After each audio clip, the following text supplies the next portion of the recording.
Hey guys, we're in Ranchos Palos Verdes, Southern California, with a beautiful view of the coastline and some nice mountain biking trails. And we're looking at top of the line bike here from Bulls. This is the Ecor Di2 FS 27.5. 27.5, of course, refers to the Schwalbe Nabinik 27.5 650B tires. 2.8, so they are plus size. 2.8 inches, that's the diameter right there. Really nice. Give you a little bit more air volume, some cushion, some better traction, maybe a bit more drag, but look at these knobs. I mean, this is meant for a trail, potentially all mountain. We have 150 millimeter travel on our RockShox Yari up front, and then we've got a RockShox as well in the rear, and this one has compression. It's more of just a one-way click like lockout, as well as rebound adjust, and then rapid recovery rebound in the front as well. So, you know, it's got the black, like, hard coating on these stanchions. It's kind of following along with what Fox does with their Kashima coating, but I think it looks really nice on a bike like this that has a black frame, kind of a matte black with some silver accents. I love that the motor and the battery are just perfectly positioned in terms of weight distribution. It's about 6.5 pounds for the motor and almost 6 pounds for the battery pack here. The battery is removable. It can be charged on or off the frame. And I love that even though they're still using the kind of the big clunky charger, it's a 4 amp charger and it weighs about 2 pounds. It's just physically, it's a little bigger than some of the other ones. We're looking at the E8000 motor here versus the E6000. We're getting 70 Newton meters of peak torque versus 50 Newton meters. So this is a mountain bike specific motor. It's very capable. I haven't had any problems climbing around here. We're going to do some riding later. But you know, one of the trade-offs here is that in the past, you've had to have this like dongle adapter thing to charge the battery on or off the bike, and that's no longer the case here because of the way this battery's designed. There's a charging port under this rubber flap, and it's right on the battery. It's not like there's a separate plug, you know, punched into the frame or anything like that. So I think that's the way to go. It's nice. They position it up high, so even if you do get some rocks and debris flying off that front tire, this is all rubber coated, and a lot of that's probably going to happen down here. We got an alloy cover, kind of a skid plate for the motor down there. So charging port right there. Key, you can, you know, put the key in and unlock the battery. It comes out. Unfortunately, I don't have that today, so I do apologize, but it's nice that, you know, that's all up here, the sensitive bits, and they've got these rubber covers. They do seat pretty well.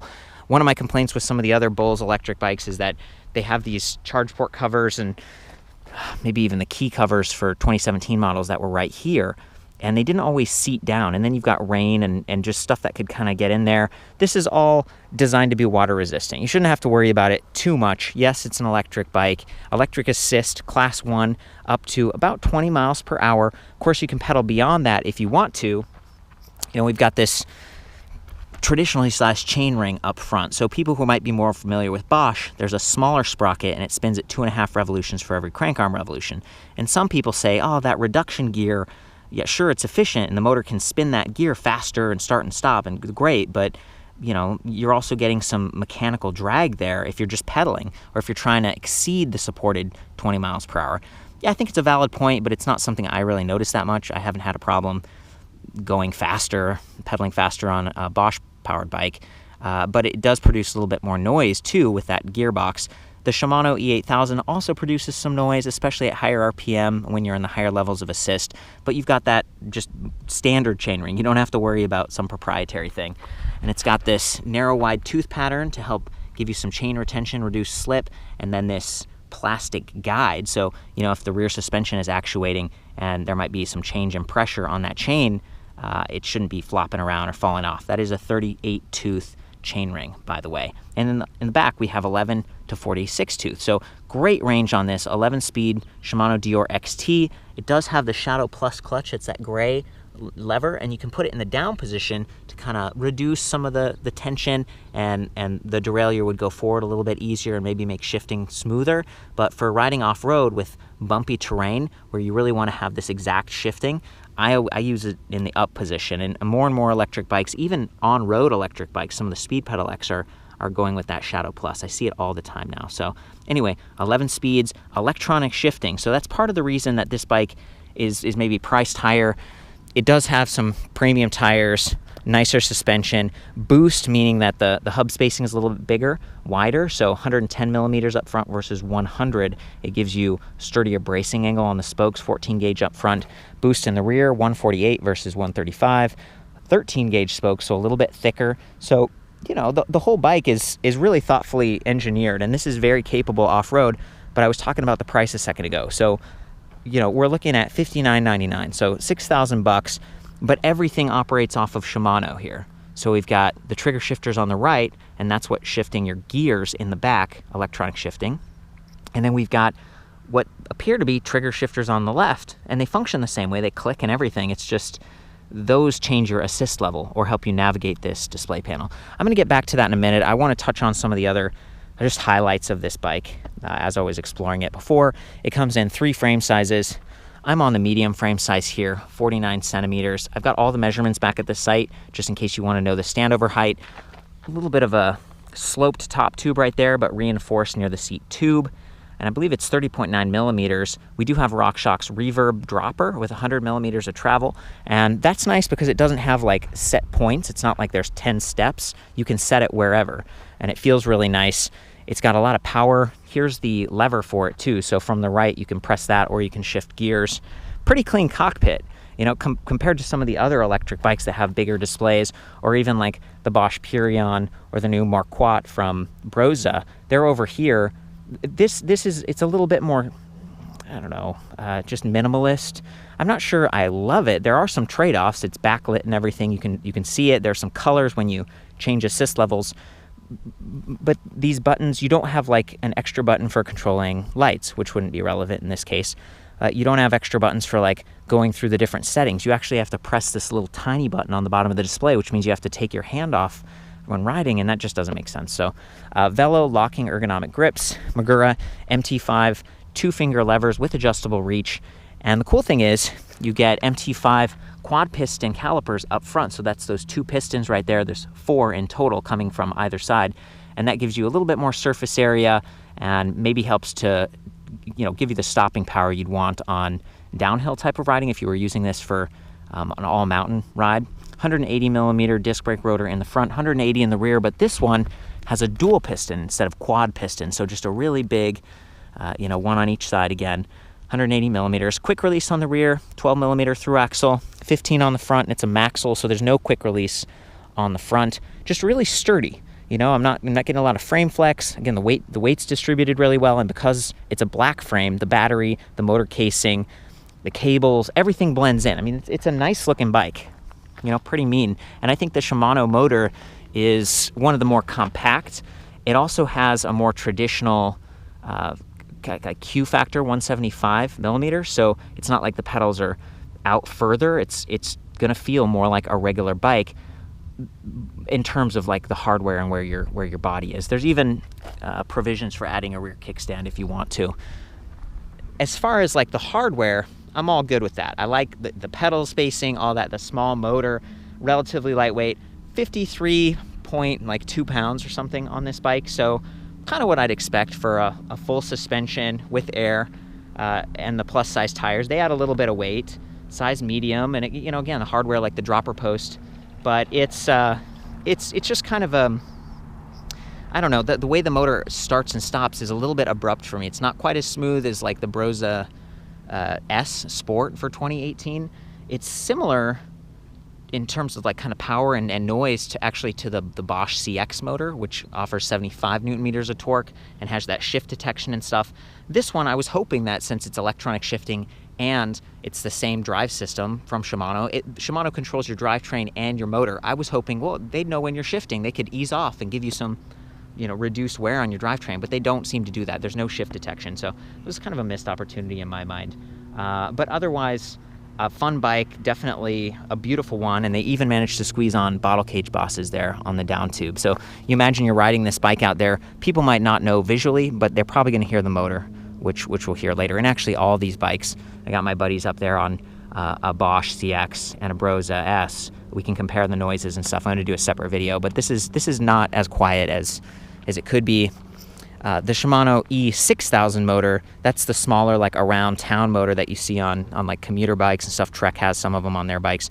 It offers 50 newton meters of torque. It's quieter and it's more subtle, right? Versus this is meant to be purely for mountain biking.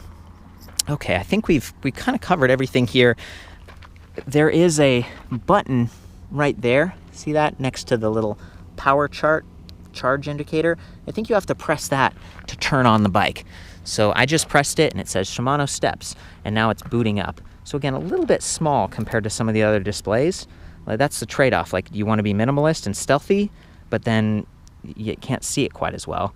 We got a battery indicator. It's got 5 bars, 20% steps, speed in miles per hour right now, and then assist level, and it's off. But if I click these buttons over here, we go to Eco, it turns blue, Trail, green, Boost, yellow. And then if you click it again, it beeps. It's like, nope, I'm all the way up. And you can turn the beep off, thankfully, because it bugs me. And as you're pedaling, you can see like power on that little chart there. And then as we kind of click back down, it changes. I think we've also got what gear we're in shown there. So now I'm in 6. Now I'm back down to 5. And since I'm not riding, I'm not going to leave it in 6. So you kind of get the idea, right? Clean cockpit, symmetrical interface with the trigger shifters and everything like that. And that's it. It's very simple. If you want to get to more of the display readouts, you have to hold this little tiny button down here. And gosh, if you had like cycling gloves on, it's just kind of tucked away here. So hold that for a couple seconds, and it brings up this menu. So you clear, clock, Bluetooth. So there's an app, the PowerTube app from Shimano. Sorry, I don't have that with me right now. And then Ant Plus for like a heart rate monitor, light, brightness, so you can turn up or down the brightness. And that's something I like. It's not going to be bugging you too much and shining in your eyes compared to like a Specialized Turbo. You know, that bike only has like 3 buttons on the side. There's like no interface, or you use your phone. So this is a nice step up from that. I like having a display. And then beep, so that's something we could turn off. So I'm going to click the button here, and I'm going to say on, I guess. Beep on. Okay, we want to turn beep off. So I guess it was off before, but it still beeps when you get to the highest level of assist. Like, maybe you can't turn that off. Units, imperial metric, language, adjust, RD protection, rear derailleur protection reset. So, you know, because this is electronic shifting, it can kind of reset itself, which is neat. And then exit. So we just press that circle again, and we're back to the main display. Not bad, right? Like, it's simple, it's easy to navigate through, gives you assist, and that's kind of it. And maybe your speed. But some of the other readouts, you know, like if I wanted to just cycle through, you have to come back and press this button again and say, okay, so distance, or odometer, range. Range is kind of cool. You know, like as you change assist levels, it dynamically says, okay, eco mode, 49 miles. Take it all the way up to boost mode, 24 miles. So you get some idea of how far you can go. That's much more useful than the little 5-bar battery infographic from before. And then time, it's like trip time, average speed, max speed, cadence. Cadence is cool because, again, this bike's supposed to help you up to like 120 RPM versus the older Shimano E6000 for kind of like our neighborhood riding. That one, I don't think it gets quite as high, maybe up to 100 RPM. As someone who likes to spin, you know, and kind of relieve some of the strength tension pain in my knee, I like to spin, and some of these motors, they kind of ease out on you around 100 RPM. I'm thinking the early Yamaha motor in particular, and it requires that you shift up to a higher gear in order to hit that higher speed. Sometimes I don't want to shift, I just want to pedal, and I'm going to vary how hard and fast I pedal based on the terrain to make it up a hill. But if I'm struggling to get up a hill and I'm starting to spin fast to go into it, and then the motor like cuts out on me because it's reached its max RPM, that sucks. That's a terrible experience. So I like that they've got that higher RPM. And I think maybe the last one here, clock, and then we're back to speed. So that's it. You know, that's a good overview of the bike. This is a more advanced system. It's measuring your rear wheel speed with that magnet, pedal cadence, and pedal torque. It's fairly fluid, but not as fluid as the Brose motor. It kind of like comes on or off. There's definitely like an on-off feeling at the very bottom before it starts. And then at the higher end, it goes close to 20, and then it just cuts right out. And Shimano, they don't make any speed pedelec stuff, and they don't even, like, you know, Reese and Mueller has this bike. It's like their special edition bike for 25-year anniversary. And they have electronic shifting, and you know, you want to do a speed pedelec with that, and they don't support that. So Shimano's trying to be like a normal bike company. I get the impression that some of their reps they're not really that into electric bikes. They're like, yeah, you know, they're old school, like regular cyclists. And I like to ride regular bikes too, but I have a knee injury. So if I want to go up something super steep like this, I just can't without electric bike assist. So this is class 1. This is allowed on like all the trails. Well, not every trail, but in terms of mountain bikes and stuff, there's no throttle. It's not a speed pedelec. It's assist, right? And so in Europe, they have all kinds of races and there's tons of trails for this kind of stuff. It's becoming more popular in America. Obviously I'm a fan, and I hope this has given you some perspective. It's just technology, and I'm glad that Shimano's in the race because they do offer a pretty good product, something that's competitive. I do definitely think there's room for improvement in how their motor starts and then eases out. It'd be nice if it was a little smoother. But I think that's it. So what I'm going to do is turn this and maybe try to ascend this hill right here just from standstill to try to show you the torque and how this works. Hopefully I'm in like a medium gear. This is a pretty steep hill. There we go. So I'm in the highest level of assist. I'm going up a pretty steep hill. Should have shifted down before, but it's definitely working. That's the thing. Whoa! And it actually pushed me a little bit at the end. These bikes, they give you as much power as they can, but it really depends on you to be in a gear that's optimizing that power. So if I'm in a really high gear, it's going to struggle up a hill just like I would as a human rider. If I shift down, it's going to be a lot easier. Let's try that again.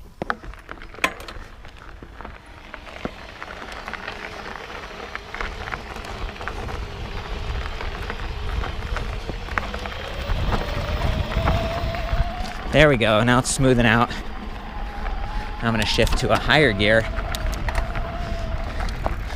Not bad. Whew.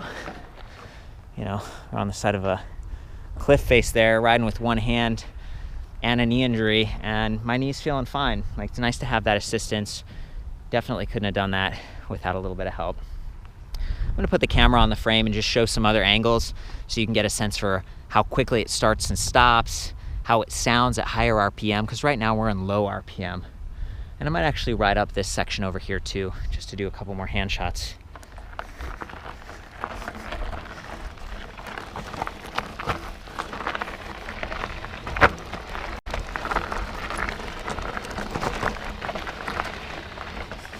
So I wish I was in a lower gear, but I'm holding the camera with my other hand.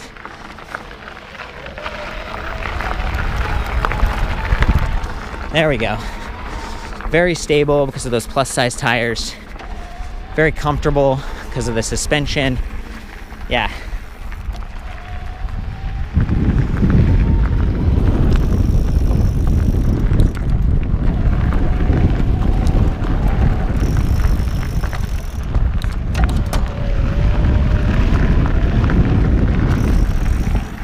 Just really feels like you get to 20 miles per hour quick and then it eases out more abruptly than some of the other systems. So you notice it. It's like, and then you're done. Here, we'll try it again. Yep. And you really feel it when that motor cuts out. You realize how much power it's giving you, especially in that highest level boost. Yeah. Whew. So let's do those frame shots. Okay, guys, you've got a front row seat to the new E8000 motor. It's definitely a little noticeable, like sound-wise, when you're in the highest power and the higher RPMs, but it does support higher cadence, which is nice. So I'm on pavement right now. You're not going to get the sound of the trail, the rocks and stuff. I just wanted to get you this exposure to the motor so you can see how quickly it starts and stops. And again, it's using a more traditionally sized chainring, so you're not getting that kind of the gearbox thing that some of the Bosch motors have. It should spin freely above 20 miles per hour. It's noticeable, especially with the bigger tires, the knobs and stuff. When you try to get past 20, you're like, whoa, you notice the motor's not there in the higher levels of assist. I'm going to start out in the lowest level of assist, and then I'll slow down, and then I'll go to the higher levels of assist. I'm also going to shift gears. Because it's measuring a bunch of signals, I'm going to ease off a little bit so it doesn't mash. You shouldn't get that banging, mashing noise, but this doesn't have shift detection, which is one of the differences between it and maybe Bosch.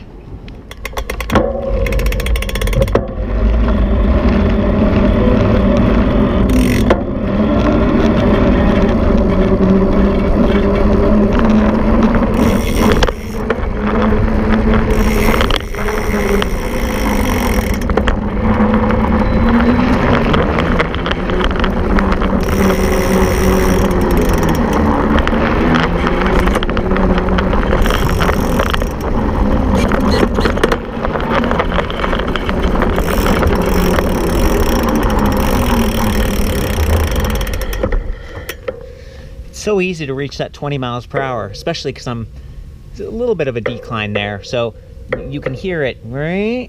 And then when it goes silent, that's because we're at 20. The other thing I noticed is that it kind of drops off pretty abruptly right around 20. It's not quite as smooth to start or to stop as like the Brose motor and then maybe Bosch would be next. This one's a little more like on, off. And I do feel it, especially when starting. There's almost like a clink, like it kind of engages. I'm gonna try to demonstrate that here.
Top speed there was about 39 miles per hour. So you can definitely go above 20. You just don't get quite as much assistance. The motor quiets down. You know, good experience. The bike feels really stable so far. Hey guys, so now we're transitioning from pavement to the trail, and you're gonna be able to see that rear suspension. To me, it looks like, you know, it's got two pivot points, and the rear wheel, it pivots up and down. It doesn't have this rainbow effect. I don't know if this is split pivot, if they're doing the proprietary Trek thing or not, but it's a decent design. Maybe a little bit of bob when climbing, but we do have lockout on that suspension, which is nice. I like the chain guide, so you shouldn't have a lot of drops or issues like that. I mean, it's completely surround, so there shouldn't be any drops. But in terms of like the tension of the chain when pedaling and having the suspension actuate, it doesn't seem like there's a lot of change in tension. And then the front suspension, of course. So just keep an eye out, listen to the motor and stuff.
Sweet. So I just came down a pretty steep section. I don't want to push this thing up the hill. You know, it's heavy, 50 plus pounds going on here. So there is a walk mode. You hold the down button on the left for a couple seconds. It says walk, and then you push it again. So let's try that.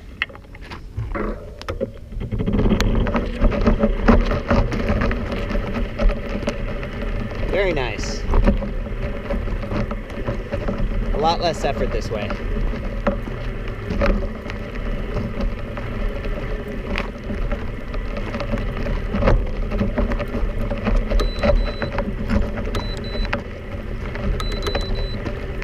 It won't let me shift gears in walk mode, which is unfortunate because the gear you choose is going to dictate how fast you go. Okay guys, you're on the seat post, you're looking down at the chain guide, the chain ring, the cassette in the back. I'm just going to ride along. You can see the suspension working, see that chain ring starting and stopping, and just, you know, it's another view.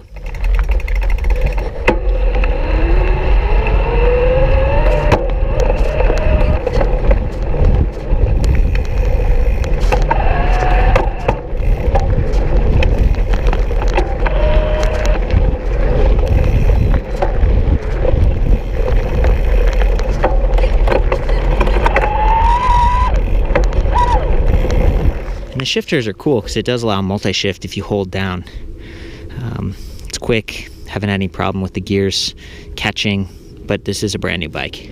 Okay guys, you're on the seat post again, this time looking forward. I'm just gonna ride down the trail a bit.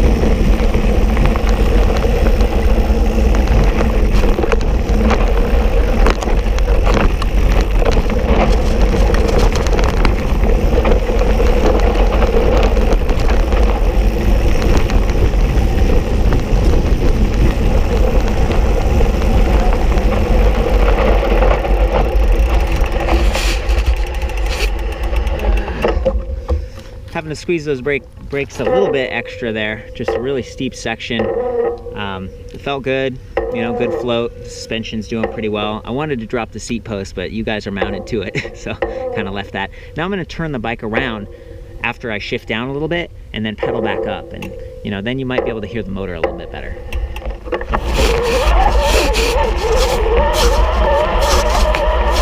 Very powerful.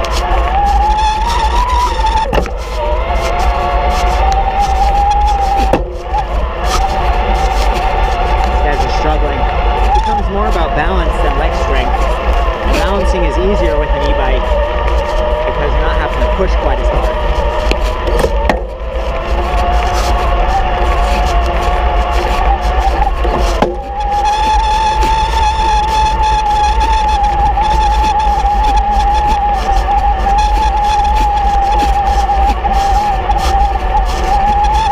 Looking forward to keep that front wheel down.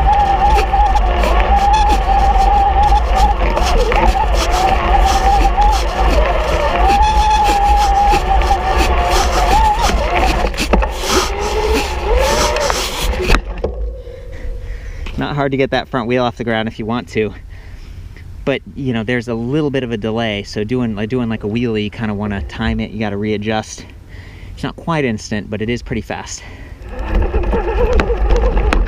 Got Adam down there walking his bike up. Remember, these do have walk mode built in, so on this one you hold the left and then you press it again and walk mode starts. We don't need to walk down. Well guys, that's the Bulls E-Core Di2 27.5 Plus. For the full write-up on this with all the specs and photos and hopefully your feedback, I'll see you back at electricbikereview.com. I don't come from like the hardcore mountain biking world. I come from the hardtail basic bike. I've been learning as much as I can about these stats, and I welcome any corrections or feedback, especially on the suspension. To me, again, it kind of looks like split pivot. Feels pretty good. I like that you've got lockout on both, and it's a sweet bike. I'm a little bit mixed on the Shimano E8000 motor now that we have some more choices, especially a super expensive one. But if you want that electronic shifting, if you're a fan of Shimano, they're doing a good job here. I mean, it works. So have fun out there. And as always, be respectful, ride safe.